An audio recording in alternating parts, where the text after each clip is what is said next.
ವಿಶೇಷವಾದ ಜ್ಞಾನ ಸಂಪಾದನೆ ಮಾಡಿ ಕಾಶಿಗೆ ಹೇಳಿ ಹರಟಿದ. ಈಗ ಎಂತ ಮಾಡೋದು ಈಗ ನಾವು ಇದೊಂದು ವ್ಯವಸ್ಥೆ ಮಾಡಿ ಕಳಿಸಿ ಮಾಡಿ ಎಂತ ವ್ಯವಸ್ಥೆ ಹೇಗೆ ಒಂದು ಕೂಸಿನ ವ್ಯವಸ್ಥೆ ಮಾಡಿ ಆಯ್ದು ನೋಡಿದ್ದು ಮದುವೆ ನಿಶ್ಚಯ ಮಾಡಿದ್ದು ಅವಂಗ ಅಕ್ಕೋಳಿ ಆದ್ರೆ ಅದರ ಮಾಡಿಕ್ಕೆ ಮತ್ತೆ ಕಲಿಯಲೆ ಅಂತ ಬೇಕಾದ್ರೆ ಹೋಗಲಿ ಒಟ್ಟಿಗೆ ಹಂಗೆ ದಂಪತಿ ಸಮೇತರಾಗಿ ಮತ್ತೆ ಮತ್ತೆ ಒಟ್ಟಿಗೆ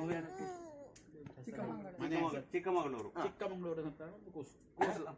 ಆ ಕೂಸಿನ ಮದುವೆ ಆಗಿ ದಂಪತಿ ಸಮೇತವಾಗಿ ಕಾಶಿ ಯಾತ್ರೆ ಮಾಡಿ ಕೂರ್ತು. ಎಂತ ಮಾಡೋದು ಈಗ ನಾವು?